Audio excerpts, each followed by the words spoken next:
ओम सं श्री शनैश्चराय नमः। अब मैं आपको भगवान श्री शनिदेव के विषय में कथा सुनाता हूँ।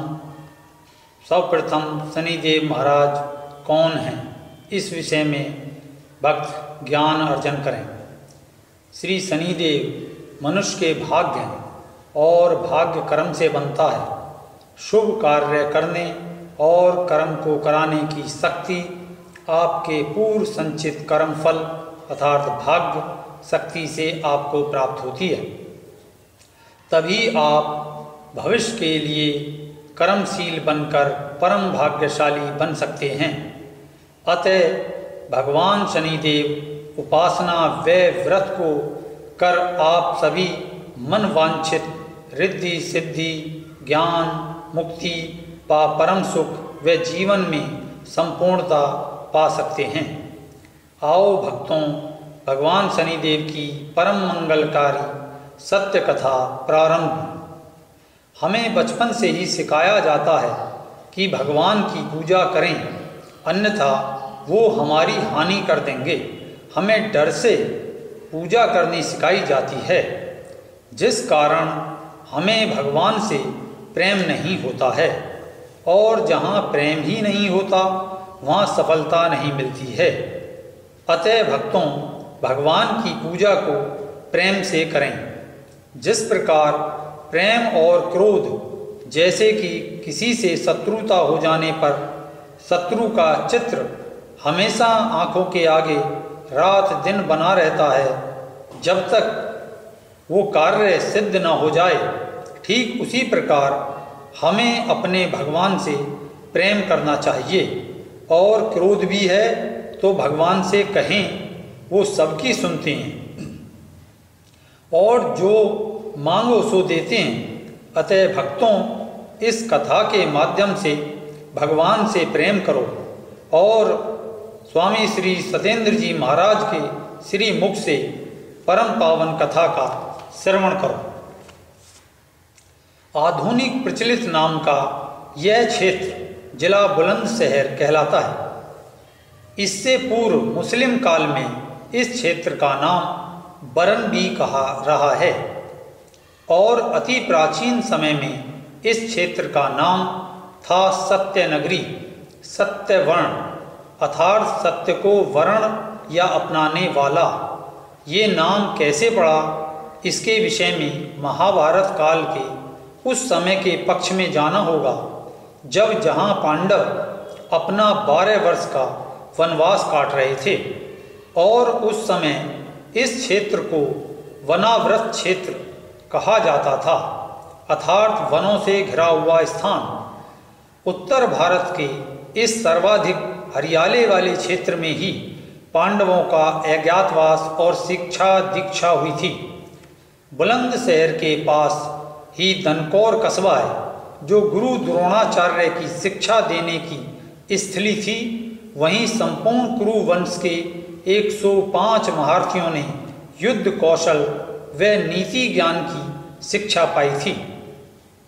यहीं गंगा क्षेत्र की ओर कर्णवास भी था, जहां महारथी कर्ण का निवास स्थान था, और इसी प्रकार अन्य महारथियों का स्थान बुलंदशहर के आसपास प्रतीत होता है।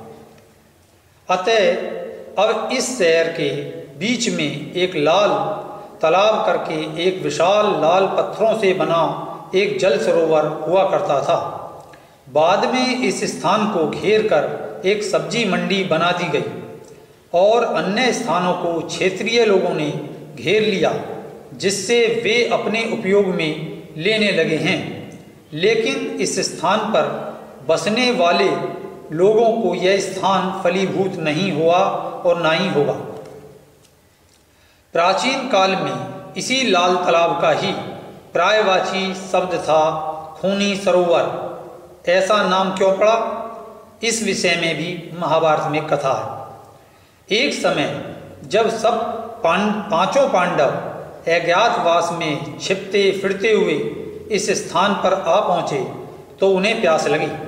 उड़ते पंछियों को देखकर इस स्थान का पता लगाया। युधिष्ठिर ने भीम को पानी पीने व लेने के लिए भेजा। भीम इस स्थान पर पहुंचा और देखा वहाँ कोई नहीं है और एक स्वच्छ जल से भरा सरोवर है। उसने ज्यों ही जल पीना चाहा तो एक चेतावनी भरी आवाज आई कि अगर मेरे प्रश्नों के उत्तर दिए बगैर ये जल पियोगे तो मृत्यु को प्राप्त होगे।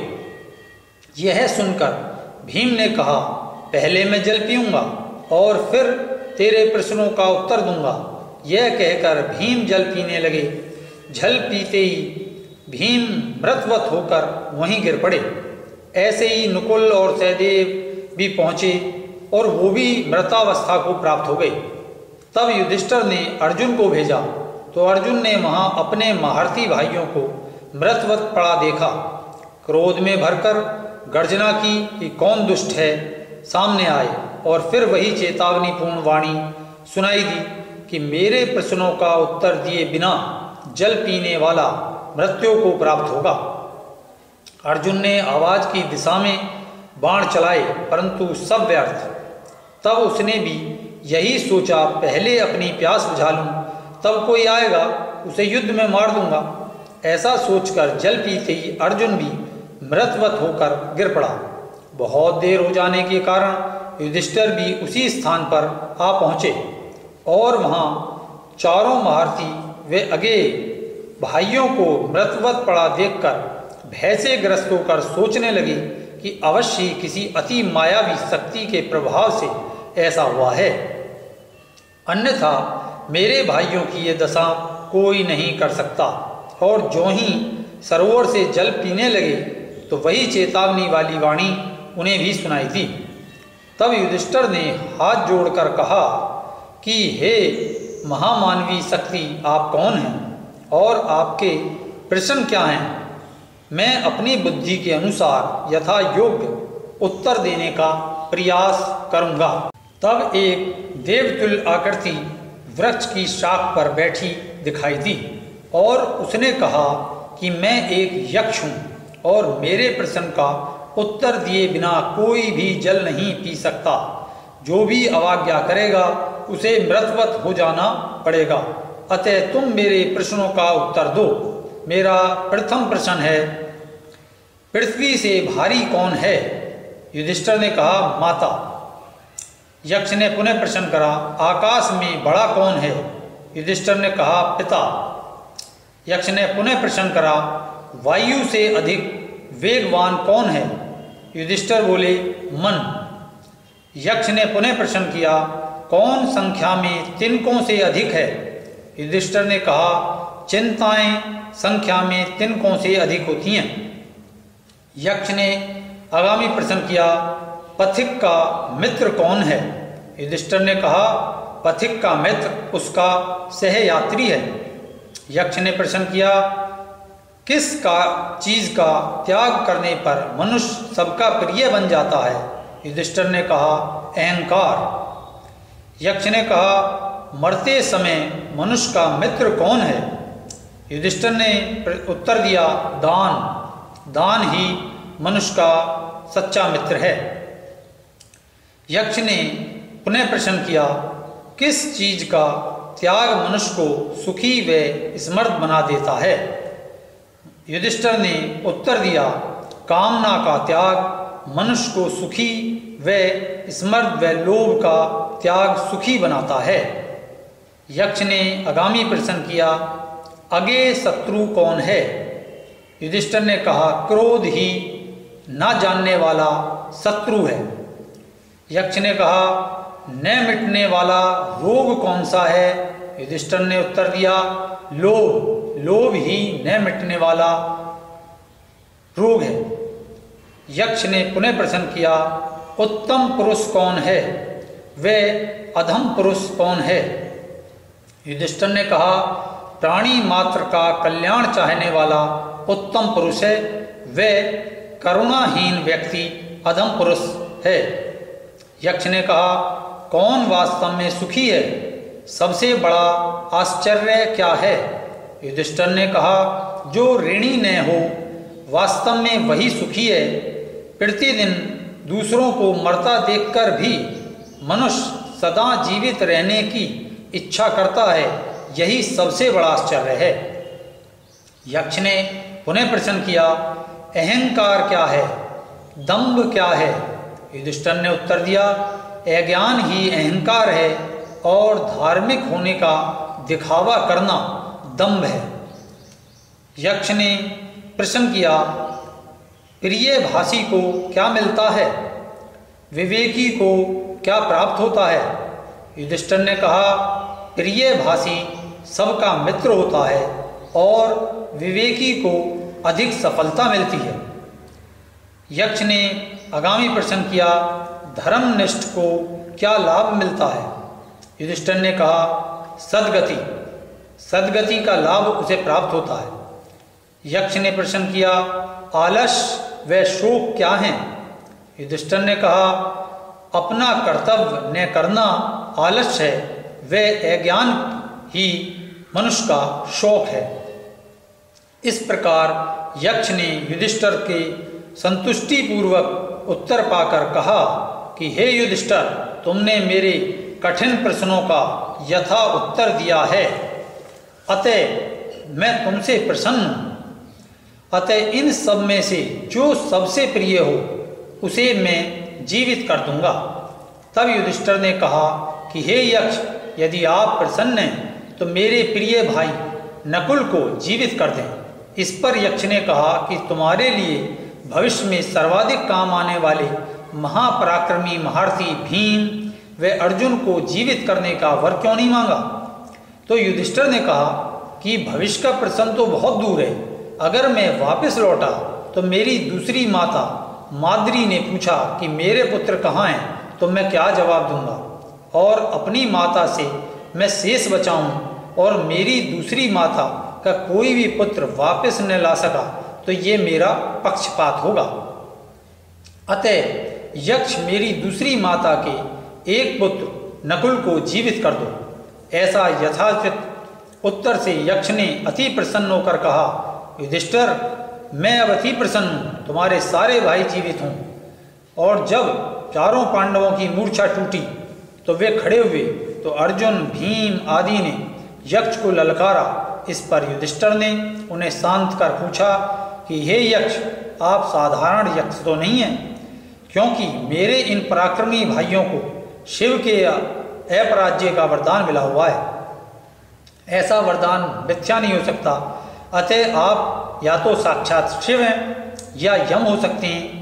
तो यक्ष ने कहा, युधिष्ठिर, तुम्हारी स्थिर बुद्धि ने सही पहचाना। मैं धर्मराज यम, मृत्यु का देवता, और तुम मेरे ही अंश से उत्पन्न होने के कारण तुम धर्मराज युधिष्ठिर कहलाओगे और भविष्य में तुम पांचों भाई अपना नाम सार्थक करोगे।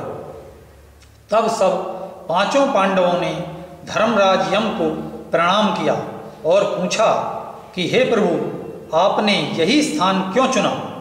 तो धर्मराज बोले कि अति प्राचीन काल में जब शिवजी की प्रथम पत्नी उमा ने अपने पिता हिमालय राज दक्ष के यहाँ अपने पति शिव का अपमान होने पर अग्नि समाधि ली, तो भगवान शिव ने अपनी पत्नी उमा या शव लेकर जो तांडव नृत्य किया था और भगवान विष्णु ने गुप्त रूप से माता उमा का शव अपने सुदर्शन चक्र से काटा था, तो उस शव से रक्त की कुछ बूंदें इस क्षेत्र में भी आकर गिरी थीं। केवल इस स्थान पर रक्त की पड़ी बूंदें गिराई दिखाई थीं। एक रक्त रंजित मांस का टुकड़ा थोड़ी दूर जाकर गिरा था। उस जगह कलयुग में जीवंत देव अवतार प्रकट होंगे और अपने पूर्व दैविक लीलाओं का प्रचार प्रसार करेंगे। इस स्थान पर सरोवर में गिरी बूंदों में से लाल हो गया और इस लाल सरोवर कहलाया, जो आज लाल तालाब के नाम से जाना जाता है। परंतु देवी रक्त का विशुद्ध शुभ प्रभाव के कारण यह जल ग्रहणशील नहीं था। अतः भगवान शिव के अनुरोध पर मुझे आदेश हुआ कि जब यहाँ पांडव आने तब इस स्थान पर धर्म सत्संग कराना। जिसके फलस्वरूप यह स्थान शुद्ध होकर जल ग्रहण करने लायक बन जाएगा। और इस स्थान पर रक्त दोष भी हुआ है। अतः भविष्य में कलयुग में जब काल अर्थात मेरा साम्राज्य होगा, तब यह स्थान कुछ समय के लिए छिप जाएगा और फिर से इसकी महिमा प्रकट होगी। जो भी इस स्थान पर निवास या कार्य करेगा उसका सर्वनाश होगा और उसका कोई भी किया कार्य नहीं फलेगा। बाद में इस जहाँ शनिदेव का मंदिर है, इस स्थान पर जो भी स्नान कर काल अथवा यमराज व युधिष्ठिर का सत्य निवारण ज्ञान का पाठ करेगा, उसकी मुक्ति प्राप्त होगी, वह इष्ट धाम प्राप्त होगा, वह सर्व रोग दोष से मुक्ति मिलेगी। तब पांडव बोले, यमराज देव, उन अन्य रक्त बूंदों का क्या हुआ? तो यमदेव बोले, जहाँ जहाँ बूंदें पड़ी वो सब स्थान अपने अपने समय आने पर देवी के तीर्थ स्थान बनेंगे। वे प्रसिद्ध तीर्थ स्थल कहलाएंगे, जैसे बैलोन की देवी, अवंतिका देवी आदि स्थल हैं। पांडवों ने फिर प्रश्न किया कि वो रक्त से रंजित मांस का टुकड़ा जहाँ गिरा उस स्थान पर क्या होगा? तो धर्मराज यमदेव बोले कि वह स्थान भविष्य में जीवंत मूर्ति के रूप में सत्योम सिद्ध बाबा के ज्ञान के रूप में जन कल्याण करते हुए अपनी ही आदि काल की सत्य कथाओं का प्रचार प्रसार कर लोक कल्याण कर उस स्थल को अलौकिक दिव्य प्रत्यक्ष मंत्र तंत्र यंत्र सिद्ध पीठ के रूप में प्रसिद्धि प्रदान कराएंगे। यह रहस्य जानकर युधिष्ठिर ने अपने कष्टों के निर्माणार्थ उपाय पूछा कि हमें यह सब कष्ट वनवास आदि क्यों झेलने पड़ रहे हैं, जबकि हम सर्वश्रेष्ठ महारथी भी हैं। तब यमराज ने कहा कि तुम्हारा भाग्य कमजोर है और भाग्य के देवता मेरे बड़े भाई शनिदेव जी हैं। अतः उनकी तपस्या इस स्थान पर आगे चलकर करो। और आगे युधिष्ठिर ने पूछा कि भगवान, मैं आपका अंश हूँ, वे सत्यवादी हूँ, तब ऐसा क्या दोष हुआ? तब यम बोले कि तुम सत्यवादी हो, ये सत्य है, परंतु तुम में एक अवगुण है, चौपड़ खेलने का और दाव लगाने का। खेल जब तक खेल है, जब तक कि उस खेल में धन दाव पर ना लगा हो।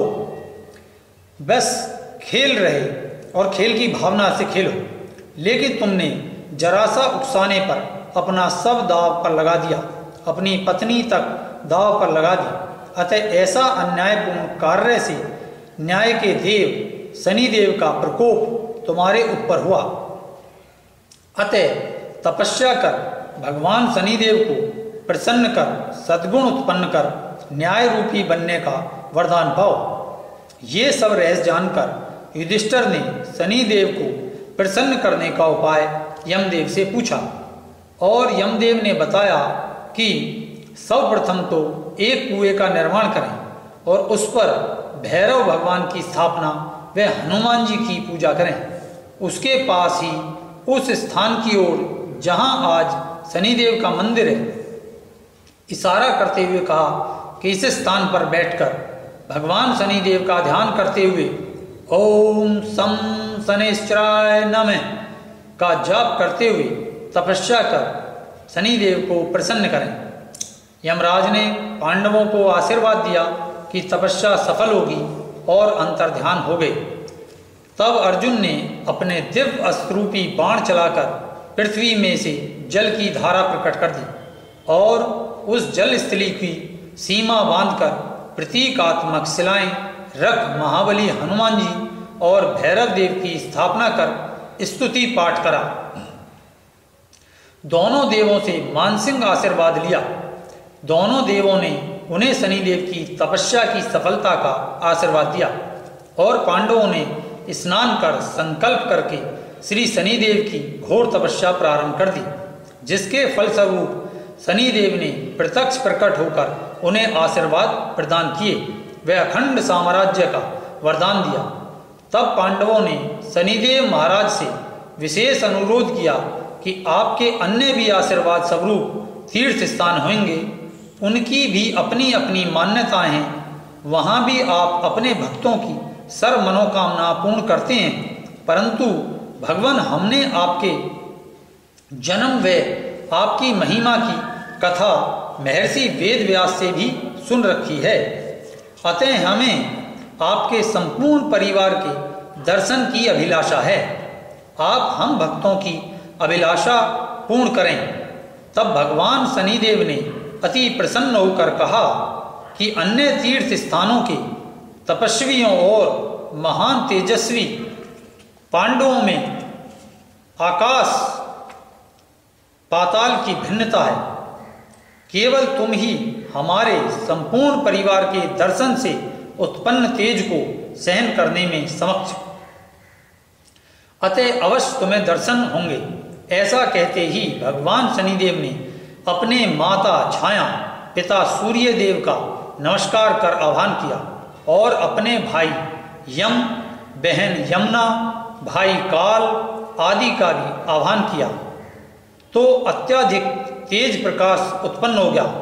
तब सर्व परिवार ने पांडवों को प्रत्यक्ष दर्शन देकर मन चाहे आशीर्वाद प्रदान किए और कहा कि अन्य तीर्थों की अपेक्षा ये अति पवित्र स्थान हमारे संपूर्ण परिवार का स्थूल निवास स्थल होगा। यहाँ सर्व देव देवी गण गणिका रिद्धि सिद्धि सभी शुभ शक्तियों का वास होने के कारण मनोकामना पूर्ति व सबको प्रसन्न करने वाला तीर्थ स्थान होगा। जो भी भक्त इस स्थान पर हमारे सारे परिवार के किसी भी देव देवी की उपासना व श्रद्धा भक्ति से करेगा और मेरी मूर्ति की चारों परिक्रमा 8 बार पूर्ण करेगा, उसकी सर्व मनोकामना सिद्ध होंगी। बोलो भगवान शनिदेव संसारे परिवार ग्रहों की जय। अब मैं भगवान शनिदेव की जन्म कथा सुनाता हूँ। प्राचीन काल में सूर्य देव की पत्नी स्वर्णा संतान सुख से वंचित रहने के कारण दुखी रहती थी। उनकी इस पीड़ा के नारद मुनि ने जानकर उन्हें भगवान शिव की तपस्या करने को कहा। वह उपाय बताया। स्वर्णा देवी ने भगवान शिव की घोर तपस्या कर उन्हें प्रसन्न किया। शिव भगवान प्रकट हुए और तपस्या का कारण पूछा। तब माता स्वर्णा ने शिवजी से कहा कि मैं सूर्य देव के प्रचंड तेज के कारण गर्भ धारण नहीं कर पाती हूँ, अतः भगवान उपाय बताएं। भगवान शिव बोले कि लोक कल्याण हेतु मेरा रौद्रावतार अर्थात क्रोधावतार का जन्म भी तुम्हारे सहयोग से होगा। मैं तुम्हें अपनी छाया उत्पन्न करने की दिव्य शक्ति प्रदान करता हूँ। वह प्रति छाया बिल्कुल सर्वगुण संपन्न में तुम्हारे समान होगी। सूर्य देव भी नहीं पहचान पाएंगे। इसी प्रति छाया शक्ति से सूर्य देव की संतान उत्पन्न होगी। वह मेरा रौद्रावतार का वरदान भी फलेगा। इस उपाय पूर्ण वरदान को माता स्वर्णा ने शिरोधार्य कर अपनी प्रति छाया शक्ति उत्पन्न की और उसे सूर्य देव के पास संतान उत्पत्ति हेतु भेज दिया। समयानुसार ज्येष्ठ मासे कृष्ण पक्षे घट अमावस्या रोहिणी नक्षत्र को भयंकर प्रचंड तेजस्वी पुत्र उत्पन्न हुआ। इसलिए इस समय को भी वट अमावस्या भी कहा जाता। इस बच्चे के जन्म लेते ही चारों ओर घोर अंधकार छा गया, जिसे देखकर सूर्य देव चकित हो गए कि इस बच्चे के जन्मते ही चारों ओर मेरा तेज कम होकर अंधकार छा गया है और मुझे एक प्रकार का ग्रहण लग गया हो। तो आशंकाग्रस्त होकर बच्चे को देखने आए तो उन्होंने देखा बच्चा उग्र क्रांति से दैदीप्यमान है और रंग काला है। रहस्य समझ नहीं आया, क्योंकि वह भगवान शिव की लीला थी। माता प्रति छाया से उत्पन्न होने के कारण रंग काला बना, वह रौद्र रूप होने के कारण भी काला ही रंग रहा। तभी सब देव देवी गण ऋषि क्षेत्रपाल ने आकर दिव्य बालक को देखा और वहां उपस्थित ब्रह्मदेव से बच्चे को धीमी क्रियाकलापों को देखकर उसका नामकरण करने को कहा। तो ब्रह्मदेव ने नामकरण किया शनैश्चराय, अर्थात धीरे धीरे चलने वाला। और सभी महादेवों ने भविष्यवाणी की कि हे सूर्य देव, तुम्हारा ये बच्चा भविष्य में तुम्हारे समान ही महान न्यायशील ज्ञानी होकर मनुष्य या हो, देव या हो देवी या महादेव, सबके शुभ व अशुभ कार्यों का तत्क्षण न्यायपूर्ण फैसला किया करेगा। और तभी सभी मनुष्य जीव देव अपने कर्मों को सही रख पाएंगे और बुरे कर्मों से बचेंगे, भय खाएंगे। तब भगवान सूर्यदेव बोले कि महादेवी, ये बच्चा तो बड़ा भयंकर डरावना होगा, इसकी शिक्षा दीक्षा कौन करेगा तथा इससे मनुष्य देव देवी जीव का डर कैसे कम होगा। तब भगवान शिव बोले, ये मेरा रौद्रावतार है, अतः इसकी शिक्षा दीक्षा मैं करूँगा। और भगवान विष्णु बोले, जो भी मनुष्य या देव देवी इसका विधिवत पूजन करेगा और अपने कर्मों को शुद्ध रखेगा तो इस बच्चे की कोप दृष्टि से बचेगा और सभी प्रकार के ऐश्वर्य धन वैभव से परिपूर्ण हो जाएगा। ऐसा वरदान देकर सब देव अपने अपने लोकों में चले गए। तब समय अनुसार भगवान सूर्य देव की कई अन्य संतानें हुईं, यमुना बहन, काल, यमदेव आदि। शनिदेव के क्रोध के कारण सब भयभीत रहते थे। एक बार माता से कुछ मांगने पर और मांग पूरी न होने पर क्रोध में भरकर उन्होंने माता को पैर से टोका। इस प्रकार के आचरण से क्रोधित होकर माता प्रति छाया ने शाप दिया कि जा, तेरा यह पैर टूट जाएगा। तभी भगवान सूर्यदेव ने घर आते समय यह सब देखा व सुन लिया और कहा कि माता कभी कुमाता नहीं हो सकती, अतः बता तू कौन है। ये सुनकर देवी प्रति छाया ने अपनी लीला समय पूर्ण हुआ जानकर सूर्य देव के अपनी उत्पत्ति व शिव वरदान आदि के बारे में बताया और शिवलोक चली गई। तब देवलीला जानकर सूर्य देव ने अपनी शक्ति से शाप कम कर दिया और कहा कि तुम्हारा पैर नहीं टूटेगा, परंतु लंगड़ाहटपन अवश्य रहेगी।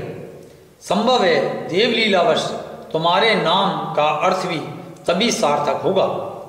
शनैश्चर धीरे धीरे चलने वाला। और तभी भगवान शिव ने प्रकट होकर बालक शनैश्चर को अपने पास शिक्षा दीक्षा को कैलाश पर्वत पर ले गए। अब जब शनिदेव की उग्र शक्तियों को भगवान शिव ने शिक्षा के द्वारा नियंत्रित करना सिखलाया और कहा कि जब तक कोई सीधे आकर तुमसे विवाद कुतर्क मूर्खतापूर्ण अभद्र आचरण करे तभी तुम उसे पूर्ण दंड देना। इसी प्रकार ज्योतिष में सीधी सप्तम दृष्टि का प्रकोप ज़्यादा माना जाता है। और वैसे भी शनिदेव एक जगह स्थिर होकर संपूर्ण संसार व उसके प्राणियों के चारों ओर अपनी नज़र रखते हैं, तो कई तरफ देखने के कारण उनकी अनेक कोप दृष्टियाँ बन पड़ी। दूसरी ढैया, चौथी व सप्तम, पूर्ण, नवम, दसम, 11वीं ये सम, ये दृष्टि प्राणियों के अच्छे बुरे क्रियाकलापों पर नज़र रखने के कारण और तुरंत ही अच्छा बुरा परिणाम देने के कारण शनि दृष्टि के नाम से प्रसिद्ध हैं। ऐसी ही एक सीधी दृष्टि का चमत्कार भगवान शिव के पुत्र श्री गणेश जी पर पड़ी कि गणेश जी का जन्मोत्सव पर सब देवों ने आशीर्वाद दिया और शनिदेव के एक तरफ खड़े होने पर माता पार्वती ने उल्हाना देते हुए कहा, हे शनिदेव, तुम अपने गुरु पुत्र को क्यों नहीं आशीर्वाद दे रहे हो? तब शनिदेव बोले, माता, मैं न्याय के पक्ष में हूँ। अनावश्यक अकारण व बिना कर्म करते देख आशीर्वाद या अनावश्यक शाप नहीं देता हूँ। मैं भगवान शिव के वरदान स्वरूपी कर्म फल का स्वामी हूँ, अतः मेरा आशीर्वाद के फलस्वरूप अत्यधिक कर्म के कारण इस बच्चे का सिर नहीं रहेगा। ऐसे वचन सुनकर माता पार्वती ने उपेक्षा से कहा कि पुत्र, यह भगवान शिव व मेरी संतान है, अतः इसका बाल भी बांका नहीं होगा। हमें एक आशीर्वाद दे दो। शनिदेव ने अपना आशीर्वाद दिया और वचन सत्य हुआ कि भगवान शिव को पार्वती माता के आदेश अनुसार कि कोई भी प्रवेश न करे, ऐसा कारण जानकर अंदर न आने देने पर भगवान शिव ने क्रोध में बच्चे का सिर काट दिया और बाद में सिर के रूप में गज रूप प्राप्त हुआ। ऐसा ही भगवान भोलेनाथ के साथ हुआ कि शनिदेव से भोलेनाथ बोले कि पुत्र, तुम जिस भी देव प्राणी पर पधारोगे उसके अंदर व्याप्त मुख्य गुण का अत्यधिक विकास हो जाने से वो वैसा ही फल पाकर आचरण करेगा। मानो तुम मेरे पर पधारोगे तब क्या होगा? तो श्री शनिदेव बोले, भगवान आने तो दो, बस क्या था? कथन सत्य हुआ कि जिस शिव जी का मुख्य गुण है वैराग्य, एकांतवास, समाधि, और उसी गुण का विकास हो गया और शिव कैलाश छोड़कर जंगल में चर रहे हाथी के रूप में आनंद में समय बिताने पर वापस आए। तब शनिदेव बोले, देखा भगवान, ये केवल आना ही हुआ, तब आप वैरागी हो गए। अगर पूरा प्रभाव होता तो आप सब छोड़कर समाधि में ही चले जाते। भगवान बोले, ये बात सत्य है कि अत्यधिक तीव्र फल से सद्गुण का विकास हो जाने पर प्राणी हो या देव या मनुष्य सत्य को प्राप्त होता है। वो संसारी बंधनों से मुक्त होकर परमानंद को प्राप्त हो जाता है। इस महान कार्य में तुम्हारा सबसे बड़ा हाथ रहता है। इस प्रकार एक और कथा हनुमान जी से जुड़ी है कि उधर ये अपनी शिक्षा दीक्षा भगवान शिव के यहाँ से समाप्त कराए और भगवान सूर्य देव से हनुमान जी ने शिक्षा दीक्षा पूर्ण की। तब दोनों गुरुओं ने अपने अपने शिष्यों की शक्ति परीक्षण करने की सोची और शक्ति परीक्षण के लिए ये दोनों ही संसार में बेजोड़ थे। अतः लीला घटी कि सूर्य देव ने कहा, भक्त हनुमान, मेरे पुत्र की शिक्षा समाप्त हो गई है, उसे लेने तुम आज ही जाओगे और आज ही उसे लेकर आओगे। उधर भगवान शिव ने लीलावश कहा कि हे शिष्य शनिदेव, मैं आज समाधि में रहूँगा, कोई भी देव प्राणी मेरी समाधि भंग न कर पाए और समाधि उपरांत ही तुम गुरु दक्षिणा देकर अपने पितृलोक जाना। और भोलेनाथ समाधि में चले गए और शनिदेव बहुत ही सावधानी से पहरा देने लगे। अब हनुमान जी गुरु आदेश से आज ही लाने का आदेश लेकर कैलाश पहुंचे और शनिदेव को अपना गुरु वचन सुनाया। शनिदेव ने अपना गुरु वचन का समय बीता देखकर हनुमान जी ने जब जोर डाला तो शनिदेव ने फिर वैसा ही कहा। बात बढ़ी और अपने अपने वचनों को लेकर युद्ध छिड़ गया। भयंकर युद्ध चला। दोनों का पराक्रम अतुल था। दोनों शिव के अंश अवतार भी थे। एक ब्रह्मचारी भक्त अवतार, एक रौद्र व न्याय अवतार। बड़ा घमासान युद्ध हुआ। तब दोनों के सब युद्ध कौशल पराक्रमों की परीक्षा सही सिद्ध होने पर सूर्य देव भी वहां प्रकट होकर भगवान भोलेनाथ को नमन कर भक्ति से पुकारा कि अब दोनों शिष्यों की परीक्षा आपने ले ली है, अब इन्हें अंतिम ज्ञान दो, वे शिष्य परीक्षा सफल हो ऐसा वरदान दो। भोलेनाथ भी समाधि से बाहर आकर दोनों को शांत कर दोनों की परीक्षा लेने की लीला को बताया और दोनों को वरदान दिया कि तुम दोनों ही न्याय व रक्षक शक्ति हो और जन कल्याण हित में अमर होकर लोक कल्याण करोगे।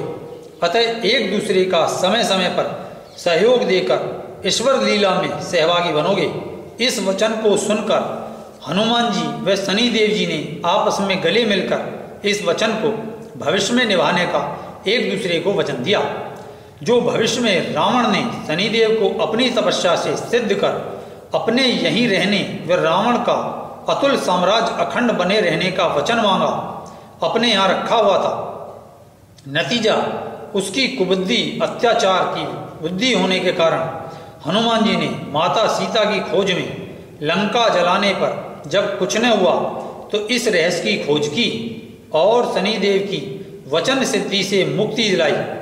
कहा, अब रावण की तपस्या के फलस्वरूप आपका जिस उसे दिया गया अखंड साम्राज्य का समय पूरा हुआ, अब आप जगह त्याग दो।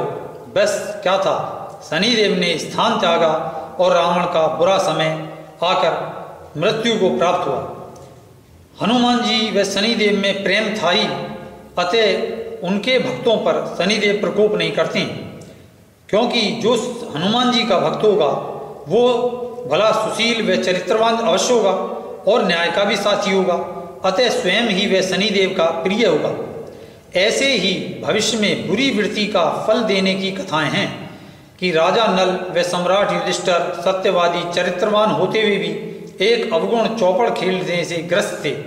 नतीजा उनका एक अवगुण ही उन्हें राज्य से बाहर कर जगह जगह भटका, दुर्दिन तन मन धन हानि कराया और तपस्या कराकर पुनः राज्य दिलाया। ऐसी सभी शनिदेव की कथाएं मनुष्य व प्राणी मात्र में न्याय और कर्मों को शुद्ध कर सर्वोच्च उच्चता मुक्ति को प्राप्त कराना ही उद्देश्य है। अतः भक्तों जो चरित्रवान ज्ञानी व ध्यानी और सबका भला सोचने वाला मनुष्य वे भगवान शनिदेव को अति प्रिय है और यह सब कुछ पाकर उसके वाहन स्वरूप अमर हो जाता है। जय शनिदेव भगवान की जय। ओम सम श्री शनिश्चराय नमः। ओम प्राम प्रीं प्रौं से शनिश्चराय नमः। श्री शनिदेव चालीसा का पाठ करता हूँ। श्री गणेश वंदन करूं, पुनि पुनि नवाऊं मैं माथ। शनि की कृपा सदा रहे सब नवग्रहों के साथ। कष्ट कटे संकट कटे, मिटे कर्ज और घात। सुमरूं मैं शनिदेव को सुबह मध्य और रात। जय जय जय शनिदेव हितकारी, सुन लीजिए प्रभु अरज हमारी। हम पर अपनी कृपा करिए, सभी विघ्न कष्टों को हरिए। सूर्य पिता और छाया माता, यमुना बहन संयम है भ्राता। शिव के शिष्य हनुमंत के प्यारे, इन भक्तों पर नजर न डारे। रूप तुम्हारा है विकराला, तीक्ष्ण नजर से भड़के ज्वाला। प्राम प्रीम प्रों से शनिश्चराय नमाय, शनि मंत्र ये अति सुखदाय। शनि के चार चरण है नामा, लोहे स्वर्ण चांदी और तांबा। लोहे चरण से जब शनि आते, तन मन धन की हानि कराते। तांबा और रजत है सुखकारी, स्वर्ण चरण अति मंगलकारी। ऐसे हो तुम न्याय के साथी, छोड़ कैलाश शिव बन गए हाथी। कृपा तुम्हारी पवन कुमारा, लंका जराए बनाई कारा। गौरी पुत्र ने शनि को ध्याया, कटाशीष तब गजमुख पाया। अष्ट वाहनों के तुम हो स्वामी, गज सिंह स्वान गर्दभ गृहवामी। चील गिद्ध घोड़े की सवारी, अतुलित बल प्रताप अति भारी। सती पर पड़ी शनि की छाया, दक्ष यक्ष तन सती जलाया। गौतम पर की कृपा महान, पाकर बुद्धत्व हुए भगवान। राज्य छोड़ जंगल को ध्याए, महावीर तप सिद्धि पाए। ऐसा कोई ना देव भगवान, जिसे शनि शक्ति ना ज्ञान। जब दृष्टि कृष्ण पर डारी, कहलाए रण छोड़ मुरारी। कुपित दृष्टि हरिश चंद पे डारी, बिछड़े राजपुत्र और नारी। निरप विक्रम सिर हुए सवार, निगली खुंटी नौलख हार। विक्रम को जब चोर बताया, हाथ पैर से हीन बनाया। फिर निवासा तेली घर पाया, जिस पर थी शनि कृपा छाया। दीपक राग गा दीप जलाए, करी पूजा शनि देव रिझाए। फिर से उनके दिन बौराए, कर विवाह रानी घर लाए। जिस पर शनि हाथी संग आते, राज्य मिले सुख संपत्ति पाते। राजा नल पर शनि जब आए, हारा राज्य वन वन भटकाए। फिर नल ने शनि पूजा कीनी, राज्य दिया विपदा हर लीनी। प्यासे पांडव जब अकुलाए, देख ताल मन में हर्षाए। रहता वहाँ यक्ष था बलशाली, पूछे प्रश्न करे रखवाली। पांडव उत्तर नहीं दे पाए, और मृत्यु को गले लगाए। किया युधिष्ठिर प्रश्न निदान, मिला सभी को जीवन दान। सिद्ध यही है शनि स्थान, हुआ जहाँ मंदिर निर्माण। रहता यहाँ शनि परिवार, करते भक्तों का उद्धार। जो जन आकर शीस झुकाए, मिटे रोग सुख शांति पाए। करे जो कोई गुड़ तिल दान, कट कर कष्ट बने धनवान। जिस पर ढैया 7.5 41 दिन करे सेवारती, उसके सभी कष्ट मिट हैं जाते। शनि देव की कृपा बाते, जो आकर यहाँ दर्शन करते, उस पर क्रोध शनि नहीं करते। जो नित पाठ करे 40, वचन सतेंद्र शनि आशीषा। सिद्ध शनि मंदिर यही, ऐसा पावन धाम देवा, ऐसा पावन धाम। जो भी मांगो सो मिले, करके शनि प्रणाम। पूरी हो मनोकामना, जो सोचा सो पाए। श्री गणेश हनुमान वचन, सिद्ध शनि जो ध्याए। बोलो शनिदेव भगवान की जय। अब भगवान शनिदेव की आरती प्रारंभ करते हैं। ओम जय जय शनि देवा, बाबा जय जय शनि देवा। जो कोई तुमको ध्यावे, जो कोई कोई तुमको ध्यावे, कष्ट मिटे उसका। ओम जय जय शनि देवा। मति जगाओ मेरी, ज्ञान भरो देवा, बाबा ज्ञान भरो देवा। दृष्टि प्रेम की फेरो, दृष्टि प्रेम की फेरो, सब कष्ट हरो मेरा। ओम जय जय शनि देवा। जीवन से तुम मोक्ष के कारक, सर्व संपत्ति दाता, बाबा सर्व संपत्ति दाता। क्षण में सब कुछ पावे, क्षण में सब कुछ पावे, जो खोया सारा। ओम जय जय शनि देवा।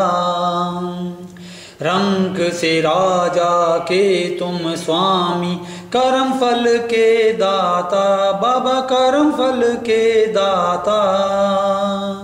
जो कोई आरती गावे, जो कोई आरती गावे, आशीष तुम्हारा पाता। ओम जय जय शनि देवा। ओम जय शनि शनि देवा, बाबा जय जय शनि देवा। बोलो शनिदेव भगवान की जय। अब मैं आपको शनि व्रत व नियम वे मनोकामना पूर्ति उपायों के विषय में बताता हूँ, जिसके करने से सभी भक्तों का परम कल्याण होगा। जो भक्त शनिदेव की जन्म से ज्येष्ठ मास के शनिवार से व्रत रखकर पूरे वर्ष और रखकर शनि जयंती को समापन करता है, उसकी असंभव से असंभव मनोकामना पूर्ण हो जाती है। जिस व्यक्ति के भाग्य में कंगालपति योग भी है, वह भी धनपति हो जाता है। द्वितीय उपाय, जो भक्त सभी से व्रत के इच्छुक हैं, वो किसी भी शनिवार से शनि मंदिर आकर अपने व्रत का संकल्प लें। जो भी कोई मनोकामना हो, उसे मन में कहकर भगवान शनिदेव को जल अर्पित कर, तेल का दीपक जलाकर, गुड़ या बतासे या इमरती का भोग लगाकर प्रसाद बांटें। वे पूरे दिन व्रत रखकर साय को मीठा खाना या अपनी सुविधा अनुसार नमकीन खाना खाएं और फिर आगे के सभी व्रत इसी प्रकार से मीठा या कोई भी एक नमकीन पूरा करें। 17 शनिवार अवश्य व्रत करें तथा 18वें शनिवार को उद्यापन करें। तृतीय उपाय, दीपक घर हो या पीपल पर या शनिदेव मंदिर पर सरसों के तेल का ही जलावें।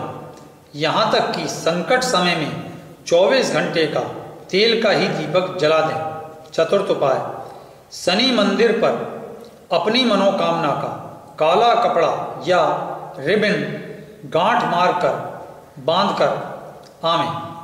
जब मनोकामना पूर्ण हो तब उसे जाकर खोल दें। यथायोग चने हलवे का भंडारा करें और ऐसा प्रसाद बांटें।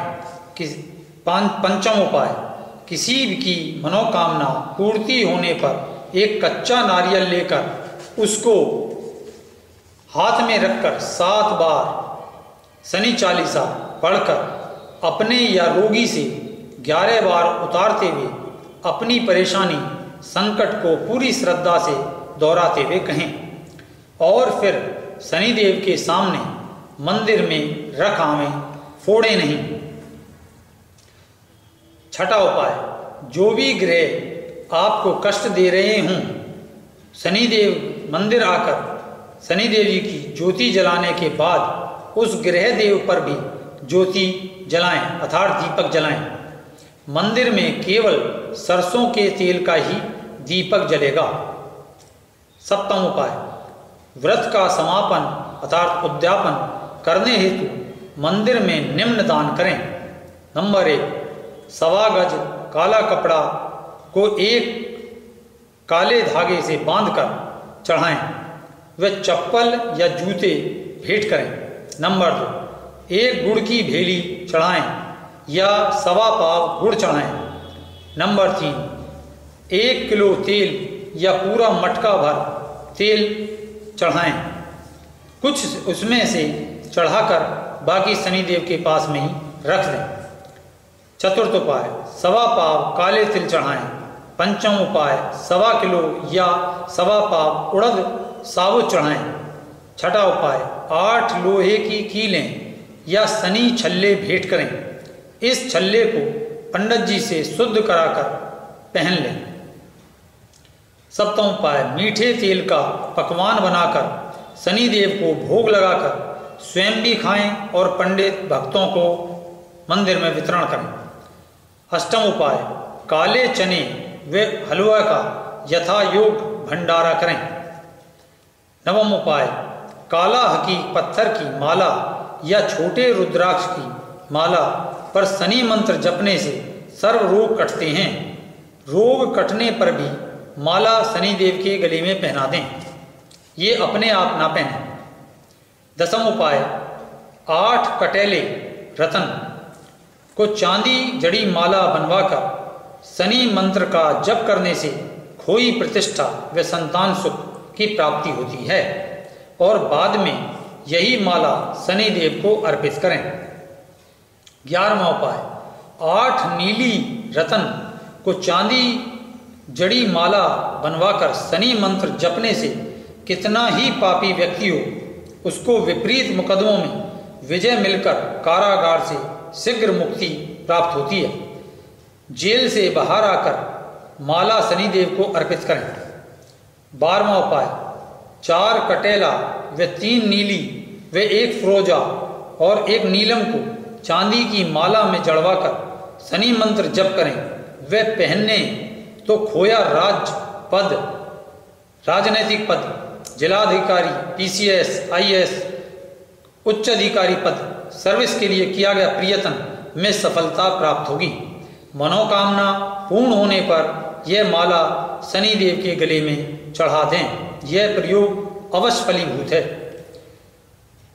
13वां उपाय, छोटे रुद्राक्ष या काले रतन की माला में शनि मंत्र और शनि यंत्र पढ़ते हुए जड़वाते हुए जो भी भक्त शनि मंत्र का 11 माला जाप 40 दिन तक निरंतर करेगा, उसका स्थानांतरण व अस्थायी नौकरी की बाधा और विवाह की बाधाएं तत्क्षण दूर होकर अवश्य मनोकामना सिद्धि प्राप्त होगी। यह प्रयोग भी परीक्षित है। इस प्रकार जो भी आपको इन सभी 13 उपायों में से सुविधाजनक अपने अनुसार सरल लगता हो तो उसे अवश्य करें और श्री शनिदेव की कृपा पाएं। ओम शं शनिश्चराय नमः।